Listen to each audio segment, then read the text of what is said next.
Hello students, આપણા platform ઉપર રુદ્ર વિરોજાનું સ્વાગત છે, જેનો ઓલ ગુજરાત ફર્સ્ટ રેન્ક છે અને એના માર્ક્સ છે 197.5.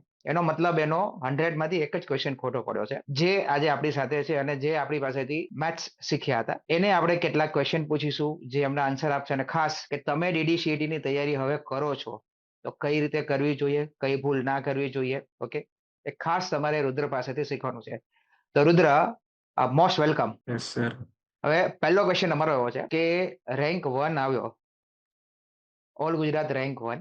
હજુ અમને તો એવું છે કે ખુશી બહુ જતી નથી. તો રેન્ક 1 આવ્યો ત્યારે તમને કેવું લાગ્યું, તમારા ફેમિલીમાં કેવું લાગ્યું? કેમ કે હું તમારા ફાધરને તો મળ્યો હતો, સ્ટીલ એ બહુ જોરદાર હેપી હતા. તો બધાને કેવું લાગ્યું હતું? સર એ તો મેં બી નહોતું વિચાર્યું કે રેન્ક 1 આવશે મારો એન્ડ આવી ગયો તો ઓબ્વિયસલી બધા ખુશ જ થાય ને એમ. બધાને કોઈ નહોતું વિચાર્યું, મેં જ નહોતું વિચાર્યું. બીજા તો ઠીક એમ કે મારો ફર્સ્ટ રેન્ક આવી જશે એમ, બટ મહેનત કરી હતી તો આવી ગયો. બટ નો આવ્યો તો પણ વાંધો નહોતો, કેમ કે મહેનત મેં પૂરી કરી હતી, એટલે રિગ્રેટ નો રહે તેમ મને. Okay okay, very good.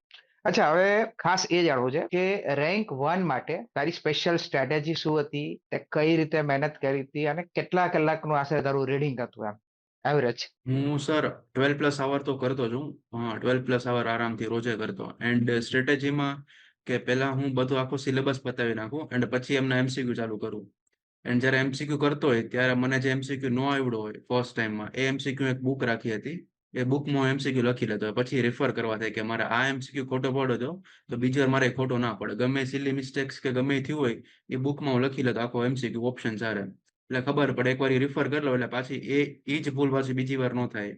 Okay, great, very good. અચ્છા, હવે આપણે મેથ્સની વાત કરીએ તો DDCET માં મેથ્સ કેટલું IMP છે? 50 માર્ક્સનું મેથ્સ છે, બધાને ખબર છે, બટ સ્ટીલ મેથ્સ હાર્ડ બહુ છે, એ બધાને ખબર છે. સિલેબસ બહુ લાંબો છે. તો DDCET માં મેથ્સ કેટલું IMP છે? સર આ મેથ્સમાં તો એવું છે કે તમે જો મેથ્સને લાઇટલી લ્યો ને તો સૌથી વધારે માર્ક્સ તમારા એમાં જ કપાય. એન્ડ તમે મેથ્સમાં બહુ વધારે ધ્યાન આપો ને તો સ્કોરિંગ સબ્જેક્ટ પણ તમને કહી શકો. કેમ કે એમાં ધ્યાન આપો ને તો તમારે સારા, તમે વિચારો તો તમે સારો એમાં સ્કોર કરી શકો છો. એ સ્કોરિંગ સબ્જેક્ટ છે, બટ તમારે ધ્યાન આપવું પડે. એન્ડ ના આપો તો માર્ક્સ એમાં જ કપાય તમારા વધારે. એ પણ હું કહી દઉં એમ કે તમે ધ્યાન ન આપો તો એમાં જ માર્ક્સ વધારે કપાય.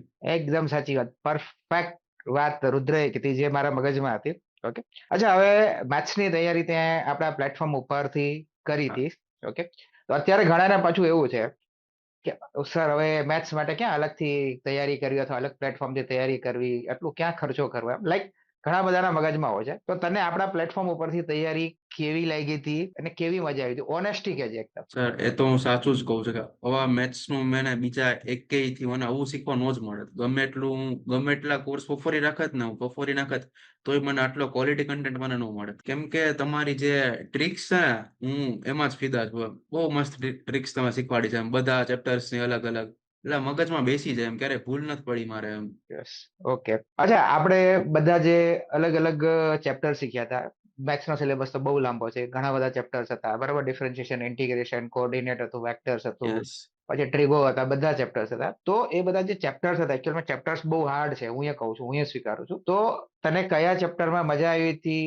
શું કામ મજા આવી હતી? બરાબર? અને એવું શું હતું કે ધારો કે બહુ લાંબા લાંબા ચેપ્ટરો હતા આપણા સિલેબસમાં, એનું રીઝન શું? કયા ચેપ્ટરમાં મજા આવી હતી અને કેમ મજા આવી? મને સૌથી વધારે ઇન્ટિગ્રેશનમાં મજા આવી હતી. કેમ કે ઇન્ટિગ્રેશનમાં હાર્ડ હતું, નો ડાઉટ હાર્ડ હતું. બટ તમે જે રીતે શીખવાડ્યું છે ને, મને જરાય હાર્ડ નથી લાગ્યું. હું કહું છું, મોઢે કહું છું, મને જીરીકે હાર્ડ નથી લાગ્યું. તમે મને શીખવાડ્યું છે ને એમાં ઇન્ટિગ્રેશન, જરા પણ નથી લાગ્યું.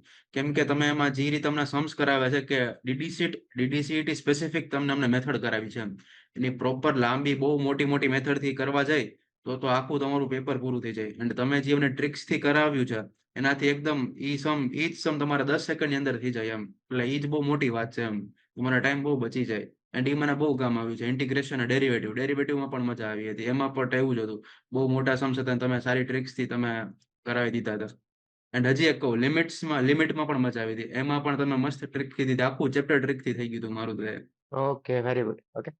અચ્છા, હવે અત્યારે એવું છે કે બધા ધારો કે હવે DDCT ની ફરીથી તૈયારી કરે છે, તો બધા મેથ્સ થી મેં જોયું કે ડરે છે. શરૂઆતમાં આવે ને તો મેથ્સ થી ડરે છે. ઓકે. તો તે એવું નથી કે મેં ખાલી ટ્રિક શીખવાડી તો તારે માર્ક્સ આવી ગયા, એવું નથી હોતું. મને ખબર છે કે તમે પ્રેક્ટિસ ધુરંધર જ કરી હોય. તો મેથ્સ સબ્જેક્ટ થી બધા ડરે છે. તો મેથ્સની તૈયારીમાં શું ધ્યાન રાખવાનું, કેવી પ્રેક્ટિસ કરવાની, તે કેટલી વખત પ્રેક્ટિસ કરી હતી? મેથ્સમાં તો તમારે આખો સિલેબસ પૂરો થઈ જાય ને તો પણ તમારે અ, દરરોજ નહીં, 3 થી 4 કલાક તમારે મેથ્સ કરવાનું. તમારે પ્રેક્ટિસ કરવાની બધા સમ્સની, બધા ચેપ્ટર્સની. પહેલા એક ચેપ્ટર લેવાનું, પછી એ પતે પછી બીજું ચેપ્ટર લેવાનું. રોજે તમારે મેથ્સ તો કરવાનું છે એમ. તમારે ભલે થઈ ગયું હોય 2 વાર થઈ ગયું હોય, 5 વાર થઈ ગયું હોય, તોય મેથ્સની રોજે તમારે 3 થી 4 કલાક પ્રેક્ટિસ કરવાની. એન્ડ પોસિબલ એટલું તમારે સમ્સની પ્રેક્ટિસ જ કરવાની એમ. એમ નહીં કે આ સમ હું જોઈ લઉં, આ મેથડ જોઈ લઉં એટલે મને યાદ રહી ગઈ એટલે વાંધો નહીં આવે. યાદ રહી જશે પણ જ્યારે સમ્સ સામે આવશે ને ત્યારે તમને યાદ જ નહીં આવે કે આમાં મારે શું કરવું. એટલે પોસિબલ હોય ત્યારે પ્રેક્ટિસ જ કરવી એમ. બાકી એમ સમ્સ જોવાથી તમારે કાંઈ નહીં થાય. ઓકે. એટલે એક બીજી વસ્તુ છે કે ધારો કે આપણે સ્ટુડન્ટને લાસ્ટ ટાઈમ એવું હતું કે આખો 3 વખત સિલેબસ કરાયો હતો. હમ. હવે સ્ટુડન્ટનું મેં આ વખતે એવું માનવું જોયું કે ધારો કે લાસ્ટ ટાઈમ બધા બિલીવ એવું કરતા હતા કે લાઈવ લેક્ચર ભરવાના. તો એના પછીનો મારો ક્વેશ્ચન એવો છે કે લાઈવ લેક્ચર ભરાય કે રેકોર્ડેડ સેશન જોવાય? કેમ કે બધા અત્યારે એવું માને છે કે ના આપણે જોઈ લઈશું પછી એકચ્યુઅલમાં કરતા જ નથી મેં જોયું.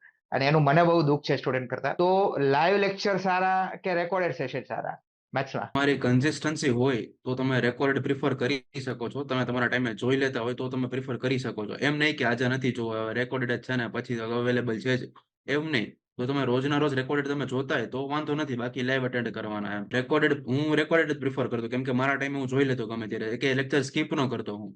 એટલે મને ખબર હતી કે હું એકે લેક્ચર સ્કીપ નથી કરવાનો. તો ખોટો મારા ટાઈમે હું ગમે ત્યારે લેક્ચર જોઈ શકું, 2x માં જોઈ લઉં એટલે વાંધો ન હોય. ટાઈમ બી ઓછો જોઈએ મારે. ઓકે. અચ્છા, તે આશરે મેથ્સ ટોટલ કેટલી વખત કર્યું હતું એમ? ધારો કે બધા કહેતા કે અમે 5 વખત આખા સબ્જેક્ટ પતાવ્યા હતા, અમે 7 વખત હમ. પતાવ્યા હતા. તો તે મેથ્સ કેટલી વખત પતાવ્યું હતું આખું રિવિઝન સાથે, બરાબર? અને કઈ રીતે, ખાસ તો પતાવ્યું હતું કઈ રીતે એમ? પતાવવા તો બધા શું છે કે અત્યારે કેટલો પેજ ફેરી ફેરીને પતાવતા હોય છે. તો તે મેથ્સ કેટલી વખત પતાવ્યું હતું અને કઈ રીતે પતાવ્યું હતું? મેથ્સમાં તો જ્યારે હું મારે એકવાર પછી બીજી વાર હું ચાલુ કરું પહેલા બધા ચેપ્ટર્સના ફોર્મ્યુલા હું જોઈ લઉં. એક ફોર્મ્યુલા ગોખી નાખું સાવ.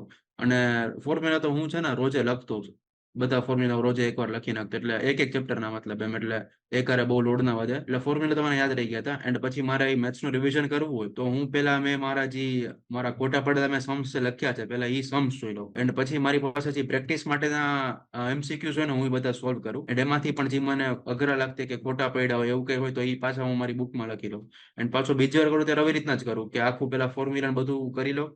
અને પછી સમ્સ પ્રેક્ટિસ કરું હું ચેપ્ટર વાઇઝ બધા. ખાલી ફોર્મ્યુલા ના વાંચું, સમ્સ પણ પ્રેક્ટિસ કરું. એટલે મેથડ તમને મગજમાં ઉતરે એમ. એક મેથડના 5-6 સમ હું કરું પ્રેક્ટિસ માટે. એમ તો મારી ખરાબ આદત છે જ કે હું એક હા. ફોર્મ્યુલાના 15-15, 20-20 સમ હા. કરાવતો. કોઈને કઈ જરૂર જ ના પડતી. એની ના નહીં. બરાબર. કે આપણી શું છે કે એક આદત હતી કે હું કોઈ પણ મેથડ હોય તો એકના 15-20 સમ કરાવતો. એનો બી બહુ ફાયદો થયો કે તમે એક જ તમને મગજમાં તમને ઈ આખી ફોર્મ્યુલા મેથડ આખી ઉતરી જાય એમ ભૂલાય નહીં પછી. ઓકે. હવે ધારો કે કોઈને નેક્સ્ટ અત્યારની બેચ છે, બધાને એવું છે કે અમારે રુદ્રભાઈની જેમ ટોપર બનવું છે અથવા તો ટોપ 10 માં આવવું છે. બધા અત્યારે એવું કે છે. તમારી વખતે એવા હતા. તો એવી કઈ રીતે તૈયારી કરવી જોઈએ? મેથ્સની તો ખરી, પણ બધા સબ્જેક્ટમાં તમે ટાઈમ ટેબલ એવું કઈ રીતે બનાવવું જોઈએ? કઈ રીતે તૈયારી કરવી જોઈએ કે જેથી આમ તમારો કોન્ફિડન્સ વધે, કન્સિસ્ટન્સી વધે અને તમે ટોપમાં આવવાના ચાન્સ વધી જાય? અથવા તો તે તૈયારી ક્યારથી સ્ટાર્ટ કરી હતી? પહેલી વસ્તુ ક્યારથી સ્ટાર્ટ કરી હતી તૈયારી? અને કઈ રીતે તૈયારી કરો કે તમે ટોપમાં આવી શકો?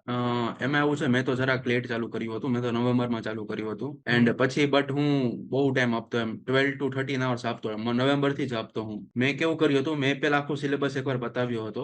પછી મેં એમસીક્યુ ની પ્રેક્ટિસ ચાલુ કરી હતી. બધી બુકમાંથી કરી, તમારા એમસીક્યુ કર્યા હતા. એન્ડ એવી રીતના મેં કર્યું હતું. પેલા આખો સિલેબસ મેં પતાવી લીધો હતો એકવાર. પછી એમસીક્યુઝ કર્યા, પછી પાછો સિલેબસ પતાવ્યો. એટલે પછી એવી રીતના કરતો હું એમ. સ્વિચ કરતો રહેતો. MCQ syllabus. એન્ડ લાસ્ટ 1 મંથમાંથી તમારે બધું થઈ જવું જોઈએ. મિનિમમ તમારે 4 to 5 ટાઈમ્સ તમારે રિવિઝન થઈ જવું જોઈએ ને પ્રેક્ટિસ હારે. મેથ્સ છે તો મેથ્સનું રિવિઝન બી થઈ જવું જોઈએ ને એની પ્રેક્ટિસ પણ થઈ જવી જોઈએ લાસ્ટ 1 મંથ પહેલા એક્ઝામના.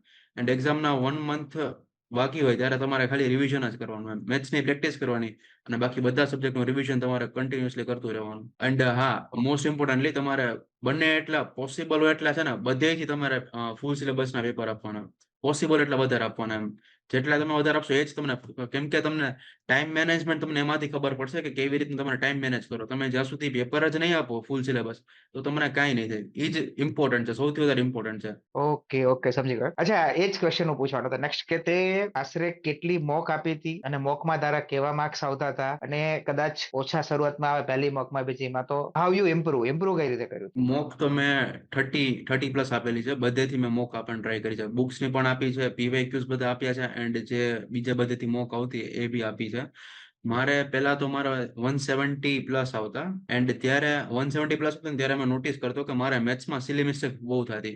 ગમે એ એક મોક આપું મારે 4 to 5 સમ સિલી મિસ્ટેક્સમાં જ ખોટા પડી જાય, એટલે એ કેટલા માર્ક્સ તમારે કપાઈ જાય એમ. એટલે મેં પછી એમાં ઇમ્પ્રુવ કર્યું કે જે મારે સિલી મિસ્ટેક થતી હતી એમાં મેં ધ્યાન આપ્યું, અને પછી છેલ્લે છેલ્લે મારે સિલી મિસ્ટેક સાવ ઓછી થઈ ગઈ હતી. પછી બહુ વાંધો નતો આવતો, એટલે પછી 180 પ્લસ મારો સ્કોર ગયો, અને પછી ધીમે ધીમે 190 પ્લસ ગયો. ઓકે, અચ્છા તે બોક્સ સ્ટાર્ટ ક્યારે કરી હતી? એટલે સ્ટુડન્ટો એક ક્વેશ્ચન એવો છે કે અમુક કે આપણી બેચમાં એવા હતા કે જાન્યુઆરીમાં સ્ટાર્ટ કરી દીધી હતી, અમુક કે ફેબ્રુઆરીમાં સ્ટાર્ટ કરી દીધી હતી. પણ આઈ હેવ ઓબ્ઝર્વ, મેં એવું ઓબ્ઝર્વ કર્યું કે એ લોકોના મોકમાં માર્ક્સ આવતા હતા પણ એના ફાઇનલમાં માર્ક્સ ના આવ્યા. એવું મને લાસ્ટ ટાઈમના ટોપરોએ કીધું. તો ગઈ વખતે જે ટોપર આપણા હતા કે ના સર, મોકમાં બહુ માર્ક્સ આવે એ આઈએમપી નથી, બરોબર? મોક એવું નથી, પણ મોક એવું છે કે તમારું તમે પ્રોગ્રેસ એનાથી જોઈ શકો. તો તે મોક સ્ટાર્ટ આશરે ક્યારે કરી હતી, બરોબર? અને મોક કેટલી જરૂરી છે? મેં માર્ચમાં મોક સ્ટાર્ટ કરી હતી.